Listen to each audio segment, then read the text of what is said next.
Hi, everybody. It's Shanika with Labor and Love.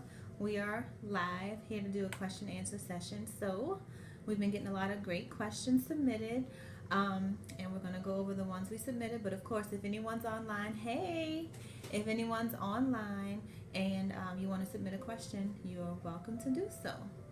So, how's everybody doing tonight?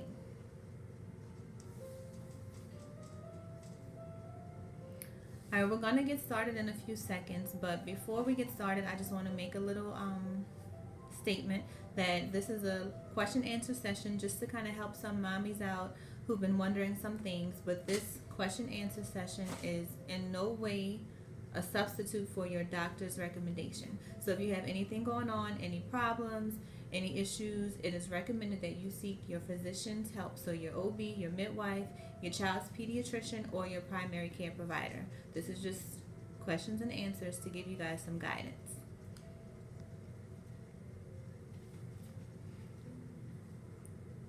Hello. And of course, as usual, guys, I have my coffee. It doesn't matter what time of day it is. If I'm working, I'm drinking coffee.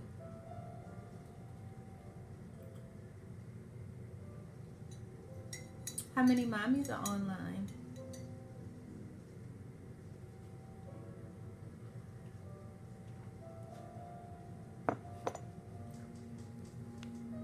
I'm just waiting a couple seconds, guys. Let me do something on the phone.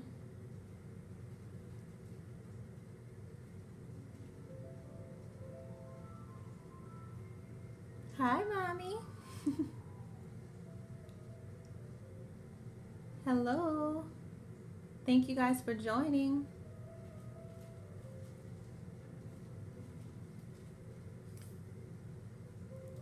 But I'm doing my online waving.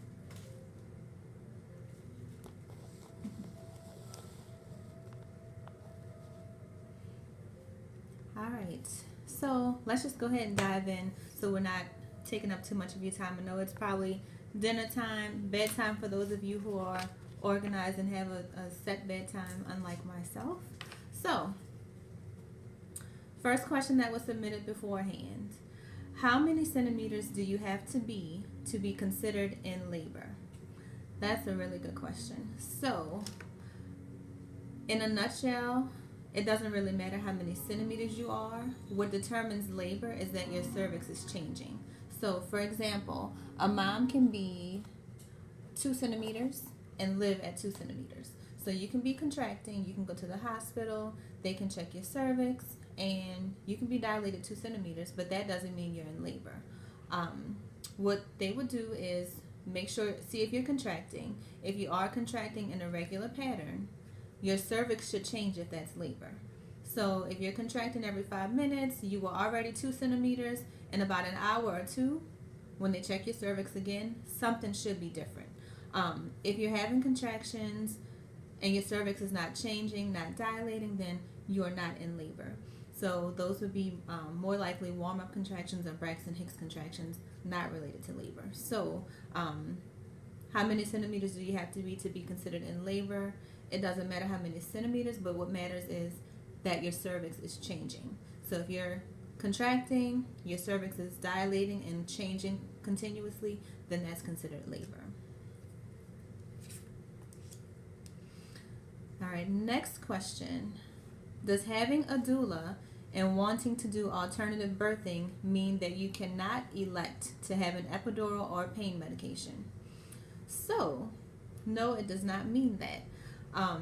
Coming up with our birth plans and the experience we want for delivery, we have certain ideas in our head. We have a plan, right? Ultimately, the baby calls the shots, and to be real, we don't know what to expect until we're there. So, for example, my plan was to not have an epidural at all. I didn't think it was going to happen. I didn't want it. But when I went into labor, when labor got real and intense, I ended up getting the epidural. Now, I did not have a doula or anything like that, but just because you want an alternative birthing or an alternative, I'm getting tongue-tied, guys. Just because you want an alternative birth or you have a doula, it does not mean that you cannot get medication and you cannot get an epidural. If you need something, we're not going to tell you no. And you have the right to change your mind. So things change as we go along in labor and parenthood. Sometimes we say, oh, this is my plan.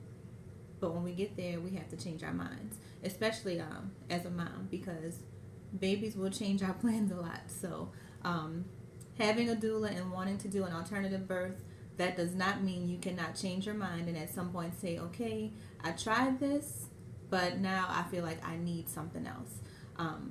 Of course, if that's your plan, try to stick with it. Try to prepare yourself for labor. Do some birthing classes. Do some preparations for that. But once you get there, if you feel like you need something else, yes, you still have that option.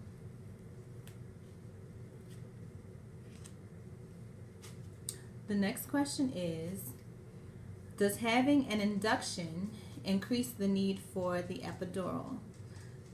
Not necessarily. So having an induction means your labor is going to be planned.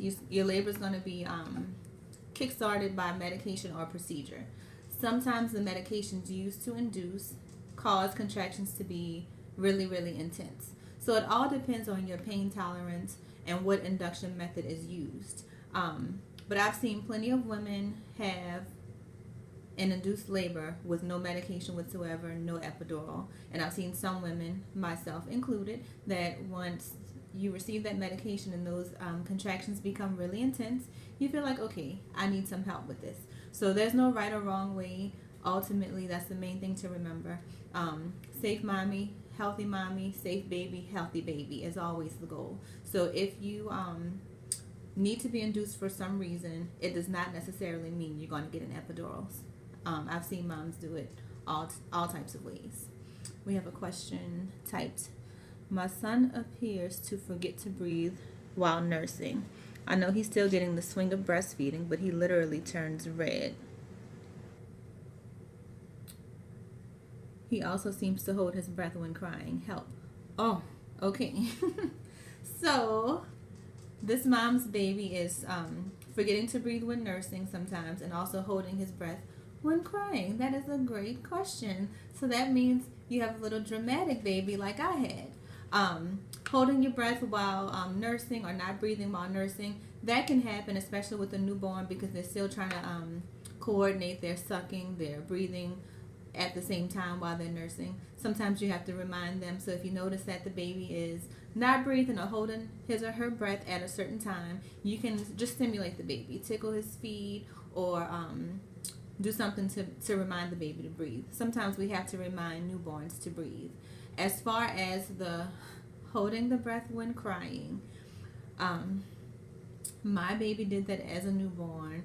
She was born a drama queen day one, and unfortunately, I guess it's something that they have to grow out of. We have not completely grown out of that. Right now, she's at the point where when she cries, if she's holding her breath, we literally have to blow in her face to make her breathe. So just be cautious of it. If he's crying too long, I mean, of course, he's probably going to turn blue, because that's what my baby did also. But I guess it's something they have to grow out of. Just kind of stimulate him to breathe. In worst case, if it's a long time and he's turning blue, blow in his face to make him take that breath. Okay, we have another question. For a water birth, do you get in the tub at the end during transition right before you push, or do you get in the tub in the beginning and labor the entire time? Either way, whatever works for you. So some people want to do hydrotherapy, which means using water for your comfort during labor. You can do that many different ways. So some people want to labor in the tub, like just for their comfort, to get through those contractions and to have a moment to relax. So you can labor in the tub while you're in active labor, not just in transition phase. Or you can labor in the tub and actually deliver the baby in the tub. So some people want to do it that way. Some people want to just labor in the tub for comfort and then push and deliver the baby outside of the tub. That's also an option. So it depends on what your plan is, but of course, talk to your doctor about your plan and about your options.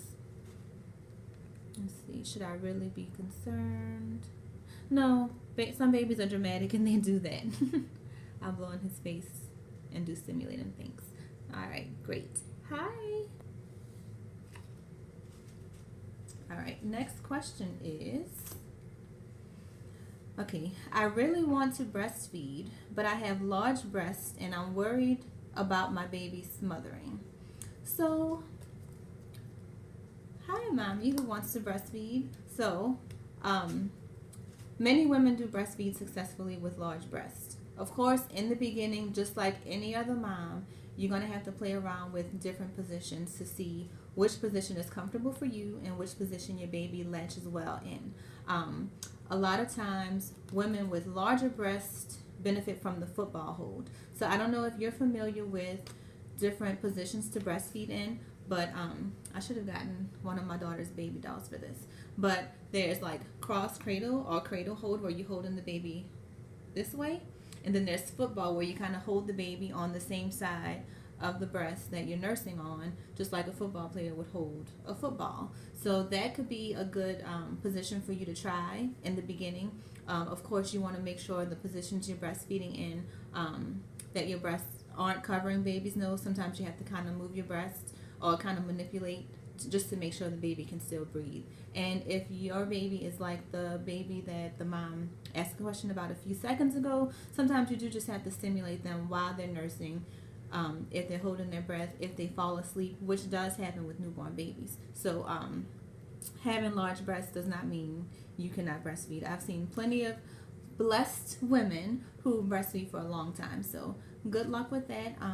Definitely do some breastfeeding classes and learn as much as you can before baby gets here so you can be prepared to try different things. All right, next question is, my husband doesn't want me to breastfeed. What can I do to convince him that this is not nasty and it's best for my baby? Education. Have dad do some breastfeeding classes with you. Have him read some literature to tell him about the benefits of breastfeeding for you and for your baby. It's kind of, if this is, I'm assuming this is your first baby. Sometimes men can be territorial with that. I don't know. But if he's educated on the benefits for you and for baby with breastfeeding, another thing you can show him is the cost of formula. That can be a fun way to kind of entice him to say, look, this is what you would be paying if I don't breastfeed. Just joking with that one. But I don't know. It depends on what his reasons are. If he thinks it's nasty, this is nature. Breastfeeding is actually what we have breasts for. If you feel like he doesn't want you to breastfeed because he doesn't want you to be exposed in front of other people or in public when baby's hungry, then there are lots of different ways you can get nursing covers and things like that. So really just kind of communicate with him about why, like what does he think is nasty about it, and do some classes with him. Let him find some literature to determine or to inform him about the benefits about it. That was a good question. All right, the last question I have tonight that was submitted beforehand is, what can I do to stop hip pain at bedtime? So, sleeping is uncomfortable when you're pregnant, period. Lots of pillows are recommended. Sleeping on your side. If you're trying to get comfortable and you're sleeping on your side, you can try to wedge a pillow between your knees to kind of level out your hips so that your hips aren't kind of slouching. But really, it's really difficult to get comfortable, to get some good night's sleep when you're pregnant. And that, unfortunately, is Mother Nature's way of preparing you for not sleeping when the baby gets here, when you'll be nursing somebody or waking up every few hours to feed baby, to change baby, and things like that. I don't know if the person who submitted that question is online, but if she's not, I'm going to get in contact with her, because I don't know if you have a pregnancy pillow, but we recently had one donated and we're going to give it to you. So just to help you get some sleep. So I think that's all the questions I brought. If nobody else has any questions or comments, we are going to be done for the night. Let's see. I think that's it, guys. So y'all know I always get nervous about ending these live videos because I always delete them. So I'm gonna end it now, and of course, if you guys want to submit any questions or if you have anything else you want to discuss, go ahead and send it in. Bye, y'all. Have a good night. Thanks for joining. Oh wait, there are questions that I didn't see. Hold up. Let him know formula is free. No, breastfeeding is free and formula can get expensive. Yes. One mom says she spends well over $300 a month for formula. Oh my goodness. Wow. All right, guys. Thanks for joining. I'll see you guys next time.